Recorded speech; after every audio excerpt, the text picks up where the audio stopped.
ele está apontando para baixo, né? E essa sua forma de entender que a realidade está contida nas próprias coisas, né, vai proporcionar o seu método indutivo. O método indutivo é um tipo de raciocínio no qual a gente observa certos elementos particulares da realidade e a partir desses elementos particulares a gente busca uma generalização do que seria aquilo, né? Por exemplo, mais uma vez se utilizando do método do exemplo da cadeira, né, que eu utilizei para Platão, eu trago aqui de novo para elucidar o método indutivo aristotélico, ou seja, eu conheço a essência da cadeira, né, aquilo que dá sentido à cadeira, não porque existe um plano ideal, inteligível, uma ideia perfeita de cadeira. Não, mas porque eu observo vários exemplos de cadeira constituídos na realidade e a partir daquelas observações eu vou induzindo, né, através do método indutivo, eu vou induzir e vou dizer o que é aquilo que é essencial em cada cadeira, aquilo que se repete, que permanece em cada cadeira, né? Ou seja, eu não preciso tanto, não existe um mundo inteligível, mas somente esse plano material. E é nesse plano material que estão contidas as verdades do mundo, né? Mas para isso é preciso que eu observe como as coisas funcionam, como as coisas se desenvolvem, né? E ele vai ser muito importante também, o Aristóteles, porque ele vai produzir uma obra chamada Metafísica, né? que eu falei anteriormente. Tudo que nós conhecemos hoje por metafísica, né? seja só as demais várias perspectivas que nos são apresentadas atualmente, né? Tudo isso que nós conhecemos por metafísica hoje vai ter origem lá na Grécia Antiga com Aristóteles, porque ele vai ser o primeiro a sistematizar a metafísica como uma disciplina propriamente filosófica. E ele vai chamar essa metafísica de filosofia primeira, ou seja, ele vai tentar entender a causa primeira de todas as coisas. Né? Ou seja, se para Platão a causa primeira de tudo está no plano inteligível, do mundo das ideias, do mundo perfeito, para Aristóteles, né, a filosofia primeira, a causa primeira de tudo vai estar na própria matéria. Né? Mas é preciso que a gente destrunche essa matéria, que a gente faça distinções, que a gente utilize essa nossa capacidade de raciocinar, de fazer elucidações, diferenciações, analogias, e assim nós vamos construindo o conhecimento, né, por intermédio dessa filosofia primeira, ou seja, a metafísica, que também é compreendida como ciência que investiga o que é real e verdadeiro em cada objeto. Nunca se esqueçam disso. Falou em Aristóteles, também falou na busca daquilo que é real e verdadeiro, mas ele vai se distinguir de Platão por uma questão metodológica, filosófica, né, por uma outra concepção de fazer filosofia. E um conceito importante para a gente entender Aristóteles também, pessoal, tá bom? É o seu ilemorfismo.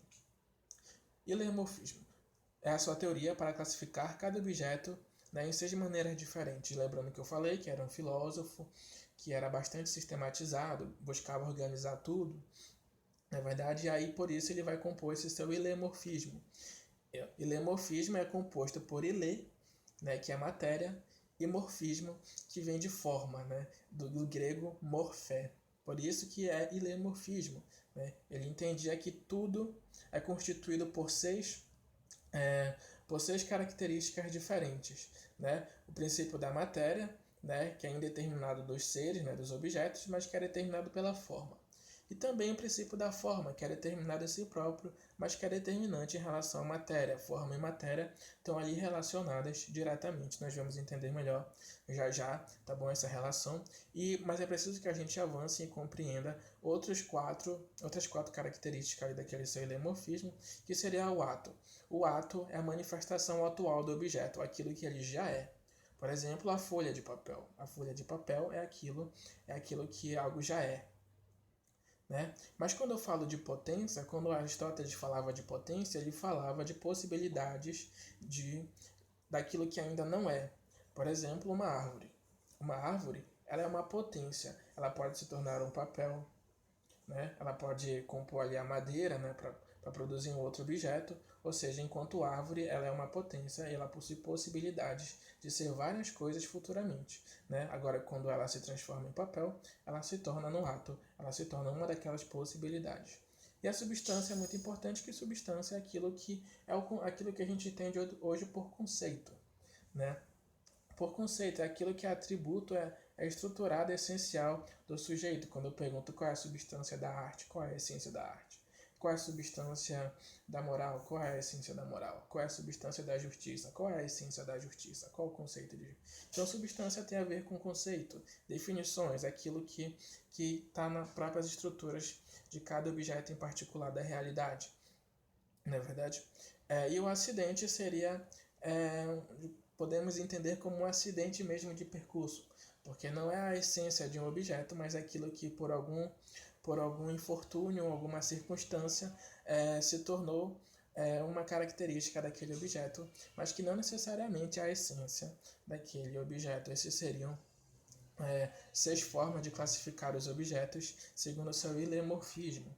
Mas é importante que a gente compreenda, e aqui é mais importante ainda do que, talvez seja até mais importante que o seu ilemorfismo, é a teoria das 4 causas, porque Aristóteles também tinha uma característica, tinha um pensamento de que tudo no universo, no cosmos, como eu falei para vocês na última aula, tudo no cosmos possui uma utilidade, possui uma finalidade de existência. Tudo que está constituído no cosmos foi criado para uma finalidade, para uma função, tudo. Desde os seres humanos até os seres irracionais, até os objetos inanimados. Tudo possui uma finalidade e um lugar no cosmos, segundo diria Aristóteles. E é por isso que ele vai elaborar sua teoria das 4 causas, porque essas 4 causas seria a responsável pela geração de um ser vivente, de um objeto empírico da realidade. E para a gente entender essas 4 causas, eu preciso que tu olhe para essa imagem, que eu retirei da internet, que trata de uma escultura de um soldado ateniense, no formato ali de mármore, material, de mármore.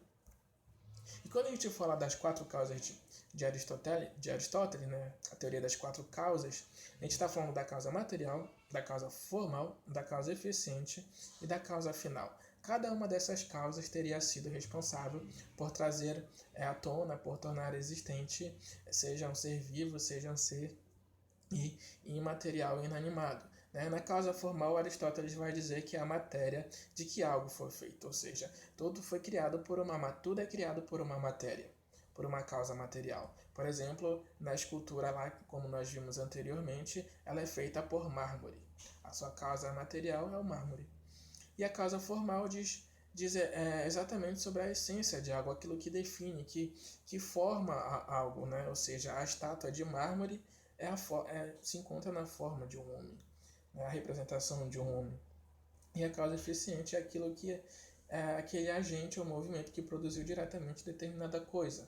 O escultor que produz aquele mármore, um exemplo. Ou seja, aquilo que trouxe à vida, à luz, aquela estátua.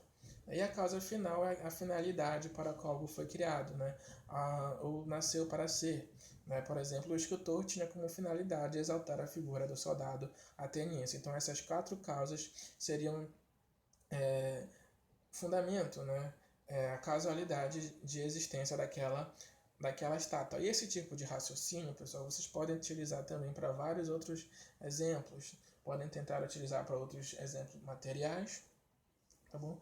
Ou também para, outros exemplos mais abstratos, que no caso esse seria mais importante para Aristóteles, como justiça, virtude, ética, etc. Mas é importante que tu compreenda essas 4 causas que são próprias da teoria da causalidade aristotélica. E o seu legado também muito semelhante, como eu fiz com Platão, é importante que tu percebas aqui o legado aristotélico, pelo menos do ponto de vista do conhecimento, tá bom?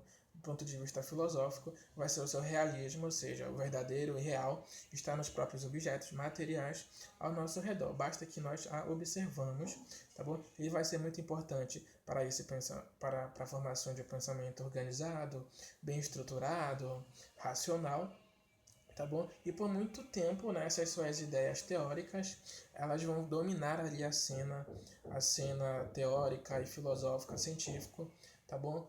Vai perdurar ali na Idade Média, a escolástica, e Aristóteles vai começar a ser refutado cientificamente já na modernidade com Galileu Galilei, que ali vai ser um período em que nós vamos conhecer que a ciência vai se desvencilhar da filosofia, e é ali que vai nascer a ciência moderna como nós conhecemos hoje. Mas até ali, aquele período, né, com Galileu, até ali, aquele momento, o Aristóteles vai ser a base de todo o conhecimento filosófico e teórico científico, né, desde ali da Grécia Antiga, passando pela Idade Moderna, pela Idade Média, por fim chegando na Idade Moderna com a ciência moderna.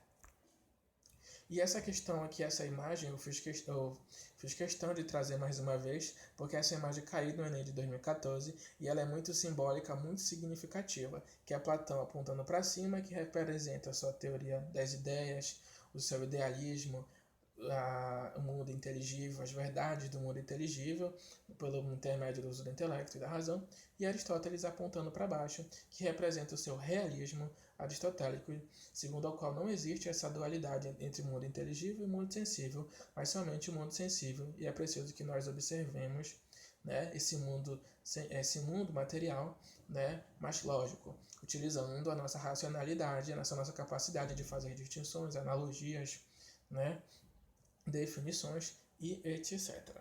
Então é isso, pessoal. Até a próxima e fiquem com Deus.